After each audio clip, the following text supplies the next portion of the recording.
Hi everyone, welcome to the visual guide for the Deltascape version 4.0 Savage Part 1. This section of the Deltascape is split up into two encounters, and this video will focus only on the first, where we face off against Exdeath. My name is Ms. Tech and I'll be your raid guide. You'll notice that the platform has no barriers, and players will need to take care throughout the fight not to fall to their Exdeath. On Savage difficulty, the attacks Thunder 3, Blizzard 3, Fire 3, and their channeled Void counterparts are all the same as normal difficulty. The main difference is that Exdeath will pair DUALCAST with one of these attacks throughout the encounter, causing the attack to apply twice in a row. Players will need to react to each double mechanic appropriately. DUALCAST Blizzard 3 places AoE circles under 5 random players that must be avoided. These can be baited and stacked together to minimize excessive movement. The second set will apply as the first set explodes, so be ready to dodge again as necessary. DUALCAST Thunder 3 is a tank buster that will apply a lightning resist down 2 debuff on the player hit. Should a tank get hit by more than one of these casts without an immunity, they will die. The off tank can provoke the boss during the cast, so that the first Thunder 3 and debuff hits the main tank, and the second Thunder 3 and debuff hits the off tank. There are 3 total tank busters in this phase, and tanks can set up a provoke and immunity rotation as necessary. DUALCAST Fire 3 will first target the 4 damage dealers for AoE blasts. Players can spread in anticipation of this attack to avoid overlapping damage. The next hit will target the healers and tanks. Be careful not to return to the group too early. If a player should die before this cast, DUALCAST Fire 3 will target a person twice and will probably kill them. Due to the nature of this phase, deaths can quickly spiral out of control, and since the DPS requirement for this phase is pretty tight, practicing and handling each mechanic appropriately will go a long way. White Hole will petrify any player that isn't at full health. Healers will need to ensure that everyone is topped off before this cast goes off. If a player is below 50% health, they will die. The decisive battle will spawn a number of deathly vines in the center of the platform that will begin to cast Clear Out. These grow out of the ground either clockwise or counterclockwise from the first vine to appear. A player will then be marked for Holy with this stack-up marker, and an impact marker will appear in the very center between the vines. Shortly after, the boss will slam into the platform and knock everyone back a set distance. Players will need to stack together on the last vine to spawn and wait for the knockback.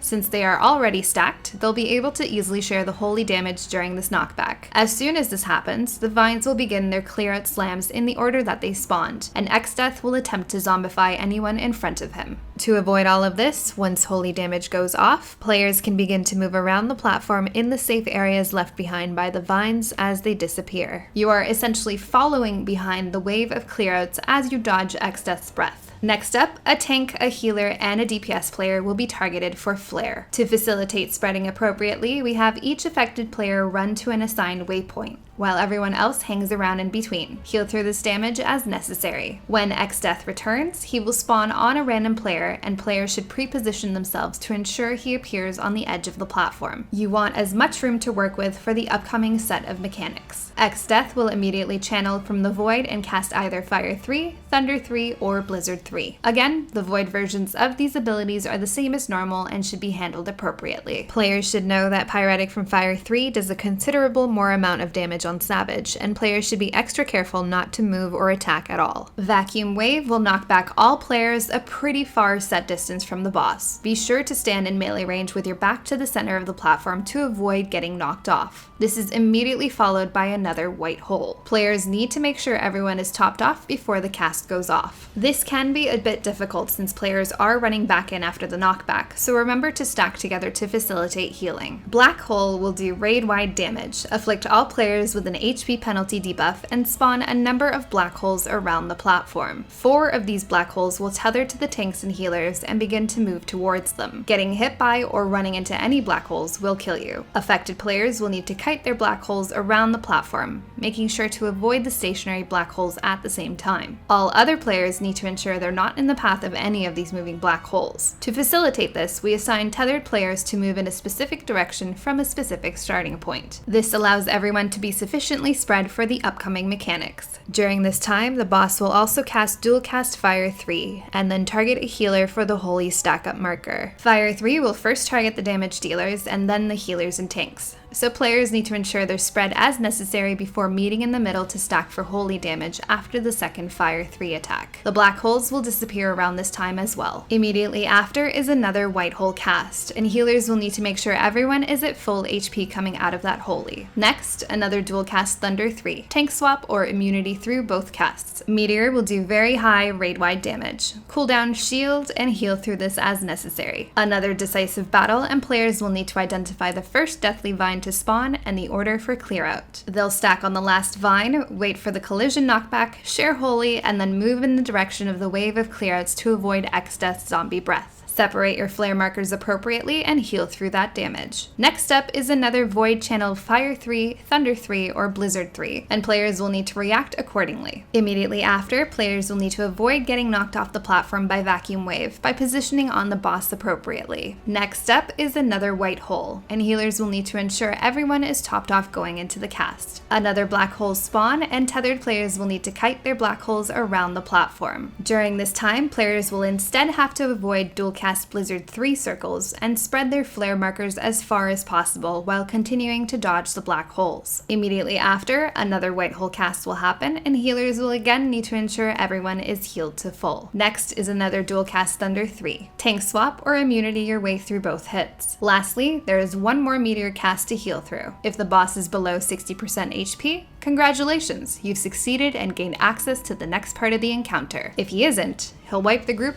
and you'll need to try again. Again, this part of the fight is all about execution. You'll have roughly 4 minutes and 45 seconds to get the boss below 60% HP. Handling each mechanic appropriately will allow you to maximize your raid damage as much as possible. It all comes down to practice. If you have any questions or comments, please let me know. Up next, we'll look at part 2 of the encounter where we face off against Neo Exdeath. As always, thanks for watching. Till next time.